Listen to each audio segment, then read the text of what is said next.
From 1947 to 2026, how many years are divisible by 3, 5 or 7? It looks like a simple counting problem, but there's a trap.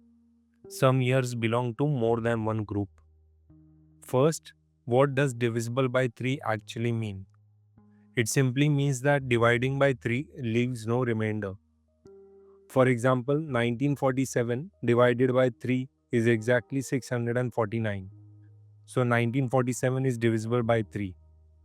But 1948 leaves a remainder, so it isn't.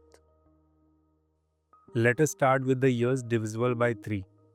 The first one is 1947, the last one is 2025, and we are increasing by 3 each time. Whenever numbers increase by a fixed step, the number of terms is last minus first divided by the step plus 1. So we get 2025 minus 1947 divided by 3 plus 1. That's 27 years. Now let us do exactly the same thing for 5 and 7. For 5, the first multiple is 1950, the last is 2025, and the step is 5. So we get 2025 minus 1950 divided by 5 plus 1, that is 16. For 7, the first multiple is 1953, the last is 2023, and the step is 7. So we get 2023 minus 1953 divided by 7 plus 1, that is 11. So we might simply add 27, 16 and 11 and get 54. But that is wrong. Look at 1950. It is divisible by 3 and also divisible by 5. So when we added those groups, we counted 1950 twice. But we only want to count each year once. So let us remove the years that were counted twice. A number divisible by both 3 and 5 must be divisible by 15. There are 6 such years.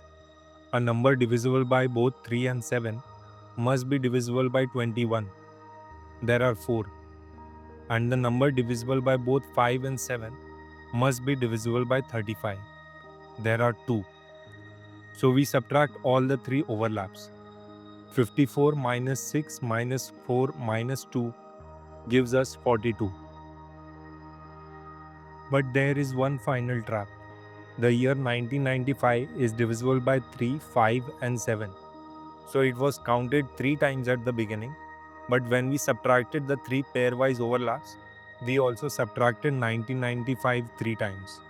So we have now removed it completely. But 1995 should still count once. So we need to add it back once. A number divisible by all 3 must be divisible by 3 times 5 times 7, which is 105.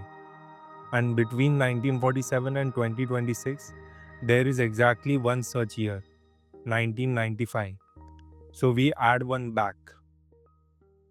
Therefore, the answer is 27 plus 16 plus 11 minus 6 minus 4 minus 2 plus 1. And that gives us 43. And that is the idea behind inclusion exclusion. Whenever two groups overlap, you can't simply just add them. You have to account for those overlaps. Once you see that pattern, problems like this become much easier. If you enjoyed this video and want to learn more, subscribe. I'll see you in the next one.